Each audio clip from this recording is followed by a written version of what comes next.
Hello friends, very good morning. आज हम एक और वीडियो लेक्चर लेके आए हैं आपके लिए, बैंकिंग रेगुलेशन एक्ट। फ्रेंड्स, अभी तक जितने भी वीडियो लेक्चर्स हैं इनमें सब में हमने जेआईबी और सीआईबी के बारे में काफ़ी कुछ पढ़ा है और आगे भी हम लोग डिस्कस करते रहेंगे टॉपिक्स और मल्टीपल चॉइस क्वेश्चंस भी। तो फ्रेंड्स, अभी हम देखते हैं बैंकिंग रेगुलेशन एक्ट 1949। फ्रेंड्स, इस वीडियो के लास्ट में आपको मैं 10 बैंकिंग रेगुलेशन एक्ट से रिलेटेड क्वेश्चंस जो पुराने पिछले साल आ चुके हैं वो डिस्कस करूँगा। होप द वेरी बेस्ट कि आप लोगों का इस बार एग्ज़ाम निकल जाए। जिन लोगों का नहीं निकलता है तो काइंडली दोबारा से अच्छे से प्रैक्टिस करें, अच्छे से पुराने क्वेश्चंस देखें, क्योंकि देखो 90% मेरे जो स्टूडेंट्स हैं उनका एग्ज़ाम जो है वो पुराने क्वेश्चंस को ही पढ़ के निकल गया है। ठीक है, मल्टीपल चॉइस क्वेश्चंस पे अगर आप लोग गौर करेंगे तो आपका उससे ही एग्ज़ाम निकल जाएगा। तो स्टार्ट करते हैं बैंकिंग रेगुलेशन एक्ट 1949। फ्रेंड्स, इस रेगुलेशन एक्ट के बारे में मैं आपको थोड़ा सा अभी डिटेल में बाद में बताऊंगा, लेकिन पहले अभी ये देख लेते हैं कि ये रेगुलेशन एक्ट जो है किन किन चीज़ों को मॉनिटर करता है। पहला है लाइसेंसिंग ऑफ बैंक्स। जैसे कि आपको पता है कि बंदूक का लाइसेंस लेना पड़ता है, पटाखे बेचने के लिए लाइसेंस लेना पड़ता है, तो ऐसी हमें बैंक खोलने के लिए कहाँ से लाइसेंस लेना पड़ता है? ये आरबीआई से लेना पड़ता है। ठीक है, लाइसेंस कौन देगा? आरबीआई देगा बैंक खोलने के लिए। Capital and reserve requirement of banks, तो ये बैसल 2 जिन लोगों ने पढ़ चुके हैं उनको अच्छे से पता होगा कि कैपिटल और रिजर्व रिक्वायरमेंट क्यों रखा जाता है, ताकि बैंक दिवालिया होने से बच सके। नेक्स्ट देखिए मैनेजमेंट स्ट्रक्चर, मतलब कौन इसका डायरेक्टर होगा, कैसे अपॉइंटमेंट होगा, वो सब चीज़ें मैनेजमेंट स्ट्रक्चर के अंदर आएंगी। लिक्विडिटी प्रोविजंस, मतलब कुछ पार्ट जैसे हम बोलते हैं सीआरआर एसएलआर रखवाते हैं, है ना, तो ऐसी लिक्विडिटी प्रोविजंस रखे जाते हैं कि मतलब इतना लिक्विडिटी आपके पास होनी चाहिए, क्योंकि देखो जो बंदा आपके पास में डिपॉजिट रख के गया है वो क्या पता कल आपसे लिक्विड वापस लेना भी आ सकता है। अगर आपके पास फंड्स नहीं होंगे तो इससे आपकी रेपुटेशन रिस्क हो सकता है। ठीक है, तो इसलिए लिक्विडिटी रिस्क को अवॉइड करने के लिए आपको प्रोविजंस रखने होते हैं। प्रॉफिट डिस्ट्रीब्यूशन, मतलब अगर बैंक कमा रहा है तो अपने शेयर होल्डर्स को कितना प्रॉफिट वो दे सकता है। बैंक इंस्पेक्शन, मतलब बैंक्स का इंस्पेक्शन कौन करता है? आरबीआई। तो वो कब कब करेगा, पीरियोडिकली कब करेगा, वो सब चीज़ बैंकिंग रेगुलेशन एक्ट के अंडर आती है। एमलगेशन ऑफ बैंक्स, आपको पता है अभी बहुत सारे बैंक्स जो है मर्ज हो रहे हैं एक दूसरे में, तो वही सब चीज़ें हैं, लेकिन उसकी गाइडेंस जो है फॉलो कराई जाएगी as per banking regulation act के अंडर। नेक्स्ट देखिए क्या है, मॉनिटरिंग ऑफ बैंक्स। बैंक्स कहीं ऐसा ना हो कि पैसा लेके और सारा शेयर मार्केट में लगा दें, कल को शेयर मार्केट डूब जाए और लोगों का पैसा भी, तो इसलिए मॉनिटरिंग ऑफ बैंक्स भी ज़रूरी है। मॉनिटरिंग कौन करता है? आरबीआई करता है,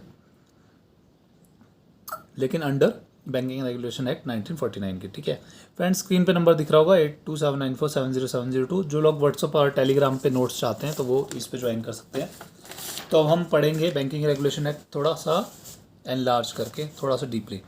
तो देखिए फ्रेंड्स, ये एक्ट था पहले किस नाम से जाना जाता था? ये जाना जाता था बैंकिंग कंपनीज एक्ट 1949 के नाम पे। ठीक है, बट बाद में इसमें थोड़ी अमेंडमेंट करी गई तो इसका नाम चेंज करके रख दिया गया बैंकिंग रेगुलेशन एक्ट 1949। ठीक है, जो कि कब पास हुआ था? 1 मार्च 1966 से। तो ये एक छोटा सा क्वेश्चन भी कई बार मल्टीपल चॉइस क्वेश्चन में आ सकता है। ठीक है, एक्ट वॉज अमेंडेड, मतलब एक्ट अमेंड करने के क्या रीज़न थे? इसमें कुछ चीज़ें डाली गई थी ताकि जो है बैंकिंग सेक्टर को साउंड और बैलेंस बनाया जाए, क्योंकि आपको पता है कि किसी भी इकॉनमी का जो स्पाइनल कॉर्ड होता है, रीढ़ की हड्डी किसे कहते हैं? बैंक्स को बोलते हैं। ठीक है, right from the definition the word banking, तो बैंकिंग रेगुलेशन एक्ट क्या क्या चीज़ को करेगा? लाइसेंसिंग को, फंक्शनिंग को, कैपिटल को, reserve requirement, banking operations, management structure, liquidity provisions, profit distribution, bank inspection, takeovers, amalgamation of banks, liquidation, और ये सब चीज़ें वो देखेगा। ठीक है, पहले क्या था कि मतलब जब ये एक्ट नया नया आया था तो इसमें primary agriculture credit society, cooperative land mortgage banks और अदर कोऑपरेटिव सोसाइटीज़ को नहीं जोड़ा गया था। ठीक है, बाद में क्या हुआ, ये एक्ट जो है अब कमर्शियल बैंक्स पे भी लागू तो हो ही रहा था, लेकिन ये जो अमेंडमेंट जो 1966 में करी गई तो इसके बाद में क्या करा गया, कोऑपरेटिव बैंक्स को भी इसमें ऐड कर लिया गया है। ठीक है, किस सेक्शन के अंडर? अंडर सेक्शन 56 के। तो ये एक्ट, लेकिन इस एक्ट में अभी भी एक कमी है कि ये जो है ऑल ओवर इंडिया काम करता है, लेकिन except Jammu and Kashmir. Jammu and Kashmir में बैंकिंग रेगुलेशन एक्ट नहीं काम करता। ठीक है, अब देखो इसके ऑब्जेक्टिव्स पढ़ लेते हैं। कई बार मल्टीपल चॉइस क्वेश्चन में ये आ जाता है कि क्या क्या ऑब्जेक्टिव्स हैं बैंकिंग रेगुलेशन एक्ट के। पहला क्या है कि इसमें जो content comprehensive provisions particularly to the business of the banking in India, मतलब बैंकिंग कैसे करनी है, आपने फेयर प्रैक्टिसेस वगैरह मेंटेन करनी है, तो वो सब चीज़ें इस एक्ट के अंडर हैं। ठीक है, prevent such bank failures by prescribing minimum capital requirement, जैसे कि हम पहले ही बात कर चुके हैं बैसल टू अकॉर्ड वगैरह, उसमें यही चीज़ें बताई गई हैं कि कितना कैपिटल रिक्वायरमेंट रखनी है बैंक्स को। ठीक है, ensure the balanced development of banking companies, कि बैंकिंग कंपनीज को कैसे डेवलप करना है वो सब चीज़ें। Give powers to RBI to approve the appointment, reappointment and removal of the chairman, director and officers, मतलब बैंकिंग रेगुलेशन एक्ट के अंडर ही आरबीआई को पावर्स हैं कि वो कैसे कैसे जो है डायरेक्टर्स को और ऑफिसर्स को, चेयरमैन्स को रिमूव कर सकता है अगर वो कुछ गलत करते हैं तो। ठीक है, safe guard the interest of depositors, मतलब कि देखो मैंने अभी एक एग्जांपल दिया कि ऐसा ना हो बैंक सबका डिपॉजिटर का पैसा उठा के सारा शेयर मार्केट में लगा दे और बाद में शेयर मार्केट क्रैश हो जाए तो लोगों का पैसा डूब जाए, तो इसलिए भी सेफ गार्ड करने के लिए ये बैंकिंग रेगुलेशन एक्ट है। ठीक है, नेक्स्ट है facilitate strengthening the banking system of the country, मतलब जो है बैंकिंग सिस्टम को मजबूत करने के लिए जो है ये लाया गया है, बैंकिंग रेगुलेशन एक्ट लाया गया है। ठीक है फ्रेंड्स, छोटा सा टॉपिक है लेकिन कई बार इससे हमें मल्टीपल चॉइस क्वेश्चन मिलते हैं। कौन से कि इसमें अमेंडमेंट कब हुआ था, तो 1 मार्च 1966 को। ठीक है, बाकी इसके फंक्शंस कि क्या फंक्शन करता है, जैसे ये लाइसेंसिंग वगैरह ये सारा कुछ करता है, और कोऑपरेटिव बैंक्स अब इनके अंडर हैं।